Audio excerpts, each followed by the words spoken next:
Hi everybody, welcome to the LittleJS Breakout tutorial. Today we're going to walk through the entire process of creating a small game with LittleJS from scratch. All of the code is going to be included, and this tutorial is also available on GitHub for you to follow along. Here's the final result of what we're going to be making. It's a pretty simple Breakout game with input, sound, and graphics, and a little bit of gameplay.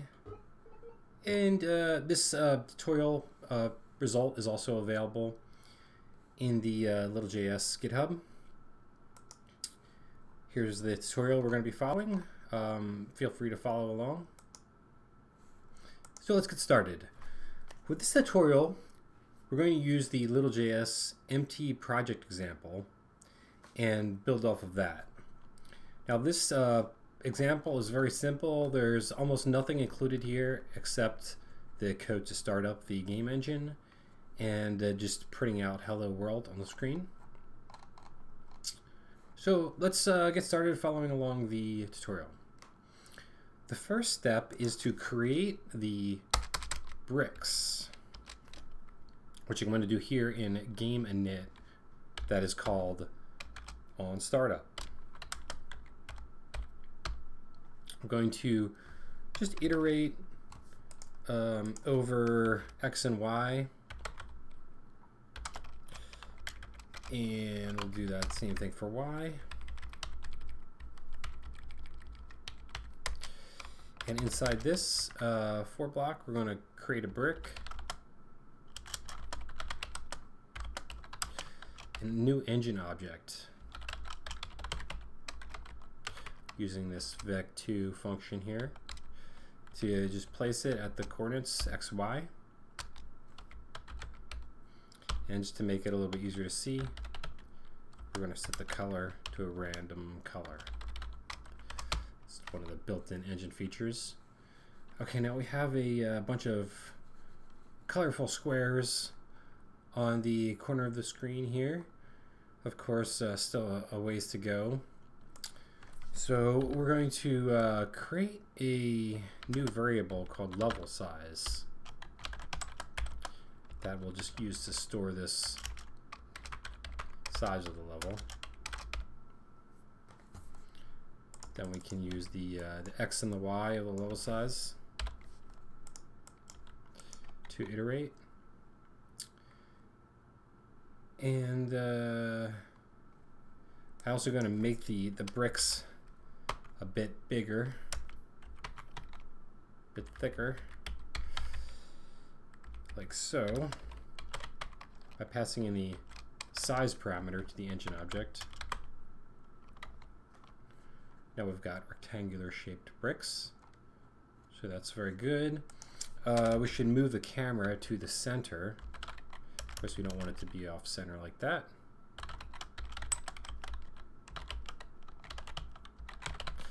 Going to use the level size, which is already set up for us, and put the camera right in the center of that. Okay, that's great. Let's comment out this hello world text for now. We'll come back to that in a moment. So we have our square of rectangular colors, maybe starting to look a little bit closer. For this example, we'll use the canvas fixed size feature. And what that does is keeps the canvas always at this exact size that we're going to pass in, rather than allowing it to change dynamically to whatever the browser size is. We'll use 720p as the canvas. And I'll also draw a background here so we can see where the level is and where the canvas is. I'm just going to do a big square. I'll pass in a color.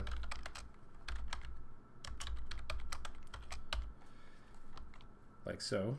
Just a gray shade. And for this one, we're going to use the level size. So now we've got two rectangles. Oh yes, the level size, we will need to move that to the top of the file. so that we can access it from other places. Now if we were to remove this code, you'll see there's a square there. That's great. What we should do is change the starting point so it doesn't fill up the entire level. So there's, you know, some room for the ball to bounce. Maybe something like that. That's not quite right. Let's increase the level size so it kind of fills up the whole window. There we go. Looking good. And we're going to create the player paddle. Now that is going to use the engine object. That is the low-level game object that is provided by LittleJS. And in this object, all we're really going to do is keep everything the same, except for this one update function, which is automatically called for us, and setting its position to be the mouse position, and just to create the paddle. We got a paddle. This little white square is the paddle, of course, and we can just make that paddle a bit bigger by overriding the constructor. We're passing the position of the paddle and the size of the paddle.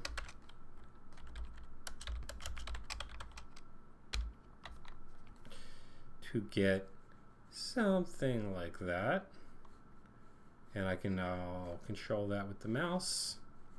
Moves nicely.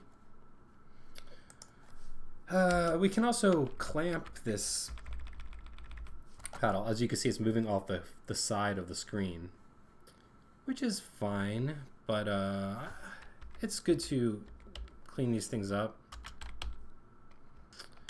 so that it's always on screen. The way we'll do that is just clamp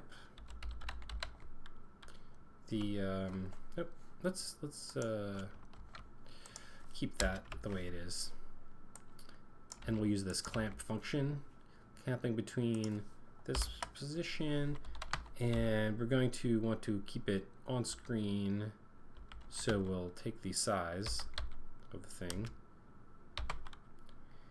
and in that same way we'll use the level size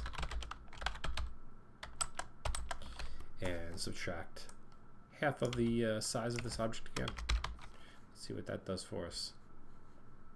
And the paddle is now flush with the edges of the level. Very good. Let's create a ball object. Actually, we'll just copy the paddle stuff here, change that to say ball. We'll pass in a position rather than setting it ourselves manually. And don't need that update function anymore. Instead, we'll just set the velocity for the ball to just something like that, just a small velocity, and also create a ball. We'll just create it right where the camera is. That's fine. So we have this ball, this massive square, doesn't collide with anything. It's fine. We need to add something to make it collide. Okay, LittleJS already has built-in collision code, so all we need to do is enable the collision for the paddle and for the ball, because by default there is no collision. Let's see what that does. There is some collision now, but not exactly what we want. There's no bounce. and just kind of moves off of it. Obviously not what we want. So we need to set the mass to 0 for the paddle. That will prevent the paddle from getting pushed away by the ball when it bounces, causing the paddle to be a static object. And we also need to set elasticity for the ball to enable it to bounce. We'll use full elasticity for the ball to bounce. Very good. It's bouncing now off the paddle, just perfectly fine. And make the ball a little smaller too. A little bit smaller like you would expect it to be.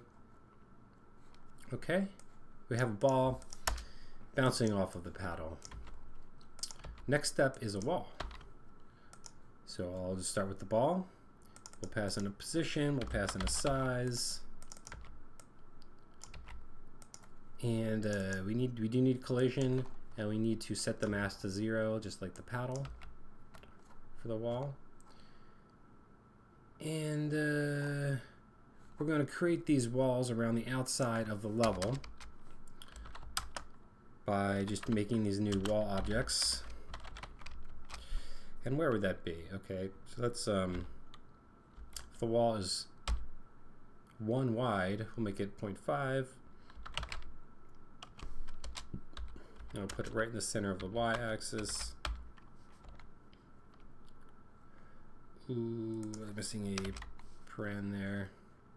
I see this little white thing here, not quite right. It needs a height and a width. So it's width 1, height 100, which is enough to go over the full height of the level. And we also need to do the other side of it, the right side, which is over there. We got the left and the right side. That's good. I wonder why it seems like there's more of a gap on the left. Oh, okay. That's just my browser. We have a left and the right side. We'll do the top now. For the top, we want it to be 100 wide and 1 high. And we want it to be at the middle on the x-axis.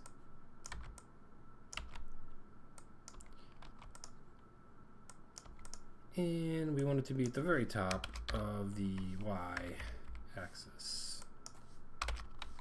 See what that does. That puts a wall on the top and the bottom, the right and the left. Let's test that out with the ball and see if it bounces off. Perfectly fine. Good bounce.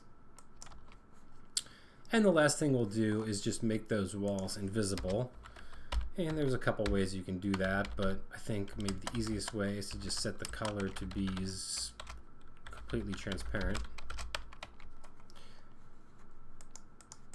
So let's check and make sure the walls are still working, even though they're not actually visible. LittleJS also has a built-in debug display, which you can access by pressing escape. And I need to change that. It was originally on tilde, but I changed it to be escape because a lot of people wanted it for non-standard keyboards. So you can press escape to show the debug overlay. That allows you to see where the actual physics objects are. You can see that the walls are still there. And it also has other information that might help with your debugging. Whoop. So let's get back to the game. Now when the ball goes below the level, we need to respawn the ball. We can do that by creating a ball object. And instead of spawning in the ball in the initialization function, I can move that to the update. We'll say if there's no ball, or the ball dot position is less than -1, we will, here's a ball, destroy the ball, and create a new ball wherever the camera is. Whoa, whoa, oh, that's pretty cool. That is not what I expected. We need to store the ball into a variable. We will play around with that more later. Let's check if the ball is responding properly, and then we will add some brick breaking. Okay, ball responds just fine. We need a brick object, so we can start with this wall object. We already are passing in a position and size, setting the collision, setting the mass, and setting the color, which I'm going to move to set a random color. And instead of creating an engine object, we'll create a brick. Oh, it looks the same. Ball should bounce, nice. We have a nice bounce with the brick. So we just need to add something to make the brick break when the ball collides with it. Using the built-in collide with object function, we can just call destroy on the brick when it hits. Okay, so the ball is going through the bricks but not bouncing. The reason for that is we're not returning anything from this function, or we are returning null. We need to return 1 to indicate that the collision should happen and the ball should bounce. Okay, we got a ball that is bouncing off bricks and breaking them. Fantastic. So what's next? Let's do a score. Start the score at 0, and right where we just were, we'll add to the score. And in this hello world text, we'll just change that to say score, and show us the score. See if that changes. Great. And I think I'm just going to change the position of it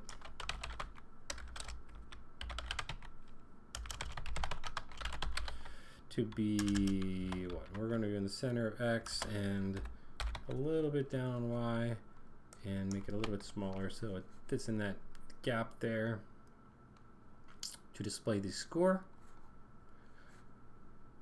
Now I think that's kind of like the bare minimum that you can possibly have to make Breakout. The bouncing ball, bricks to break, and a score. Still a bunch more stuff we're going to do. Let's add some sound effects. Now it's very easy to do with LittleJS. We can just use ZZ effects to create sounds. I want a ball. Oh, that could do. Ball bouncing sound. Let's add a little bit of delay. That makes it sound like a kind of an echo. Here's our blip. So if we want to add that to the game, it's super easy. All we do is create a new object. I usually call them something like that. Sound bounce. And in the ball collide with object function, I'm going to do a similar thing where we return 1, and we'll just call this the sound. See what happens. Nice. We have sound coming from the bounce. How about a break sound? Can we do that? Maybe something like that. Let's make it a little bit shorter. Okay. A little smaller. Okay, that sounds good. You can always replace these later very easily This will be our break sound. We already have a function for that, so we can just put that in here and call play into the bricks collide with object. Make sure that works. I think I don't like that sound so much. What else do we have? Let's see what I have as far as my saved sounds. That one sounds a little cooler, I think. So let's use that. I'll just paste it in. Copy and paste. Nice.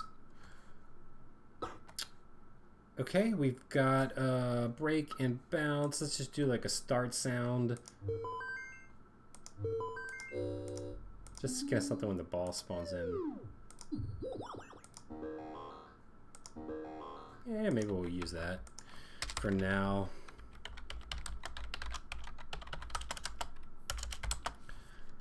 We have 3 sounds in the game.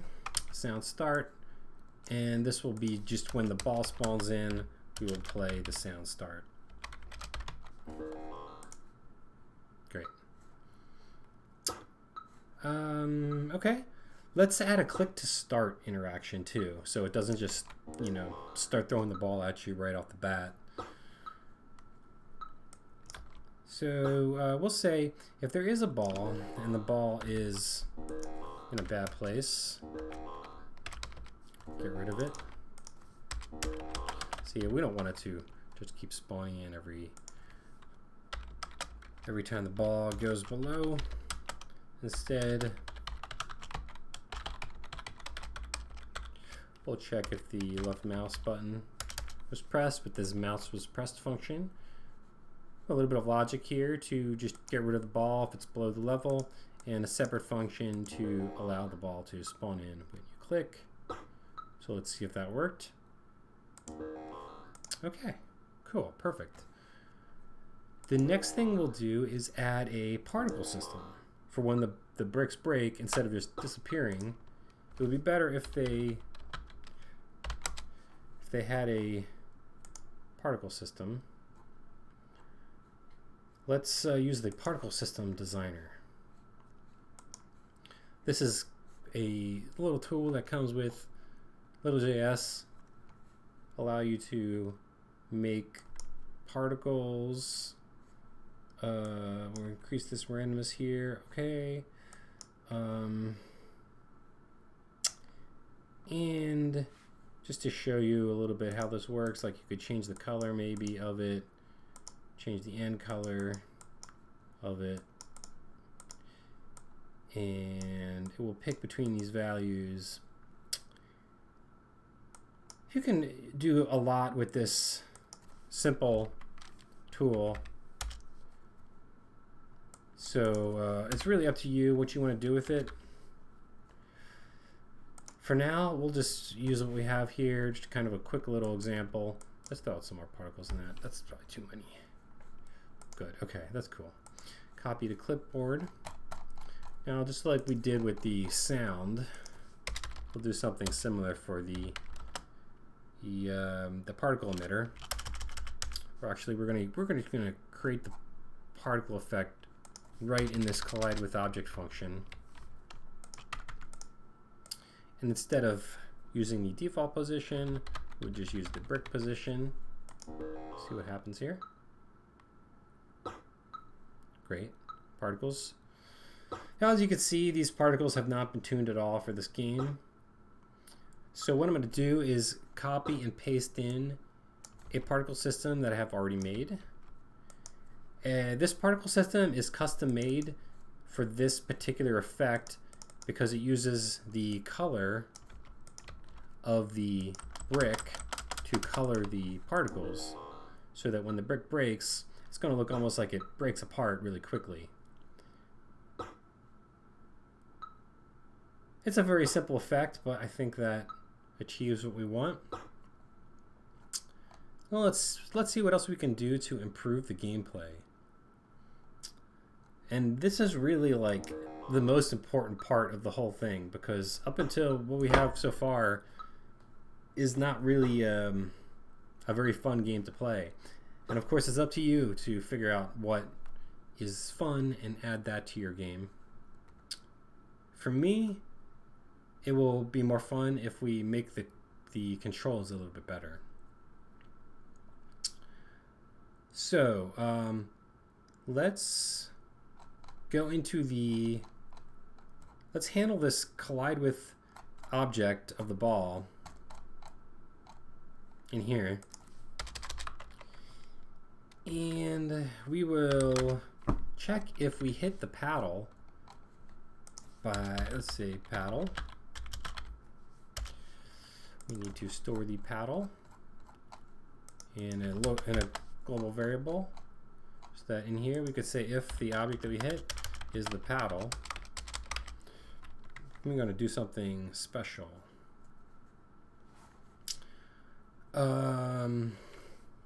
What I figured out works really well for this type of game is if you take the position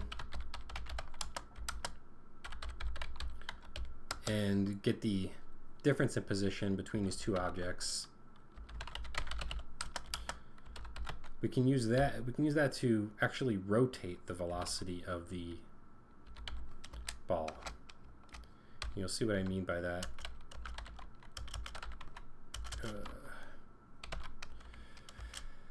0.3 seems to work good for this, but feel free to tweak it however you want. And we're also going to make sure the ball is moving upwards, so there's no chance it can move through the paddle.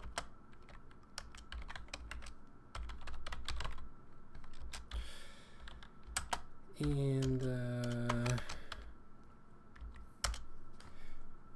yeah, let's see how that works. Oh, not quite what we expected. Let's add a special check that if you hit the paddle and it's moving upwards, that it just ignores the collision, because we don't want it to. Oh, and also, very important, we do not want it to handle the collision here, because we're doing the collision, all the collision math ourselves, so we need to return 0 when it hits the paddle. There we go.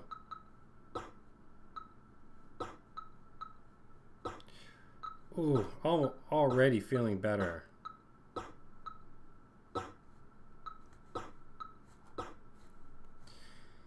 What else can we do? We can make the ball speed up just a tiny bit when it hits the paddle. That makes it just a little more exciting as the game goes on. So what we'll do is, every time the ball bounces, we will take its velocity,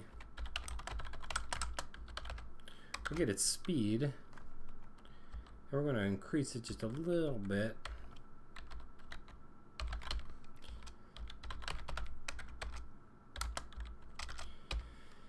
And clamp it, and then set the speed. This normalize function defaults to 0, but we can also pass in a value to make it use that. Is that going faster? I'm not really sure. Oh yeah, it's definitely faster. Maybe that's a little bit too slow.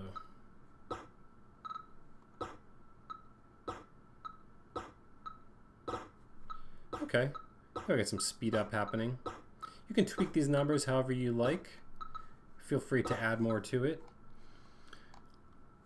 One last thing for us to do today is just improve the sound a little bit using one of the features built into LittleJS, which is positional sound. So instead of just calling sound play, I can pass in a position to sound play. And I can also pass in a sound, pass in a frequency scalar. So let's store speed. Whoop. Speed, velocity, length. We can replace that. We can replace that. And we will pass in, first one is the volume, second one is the frequency.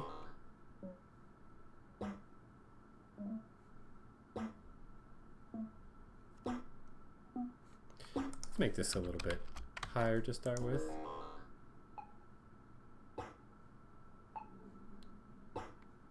Should go a little bit faster each time, a little bit higher. You can see it's getting a little higher in pitch each time it bounces. And I think that's pretty much everything that you need to get a good introduction to how to use LittleJS. We've walked you through the full process of making a small game. It has player mouse control, sound, and graphics. Even has particle effects, keeps track of your score, and we even tweaked the gameplay a bit so it's funner to play. I would love for you to take this example project and just keep building on it and make it into your own game, or use any of the other example projects with LittleJS, or even just start from scratch. LittleJS is a great game engine to make any kind of game, small or big. And I just can't wait to see all the great stuff that you're going to make with it. So thank you so much for watching this tutorial. It's also available on GitHub, as is LittleJS. And if you like this tutorial, please follow me on Twitter, or YouTube, or wherever, GitHub, wherever you like, and just keep making games and having fun. Thank you. Have a great day.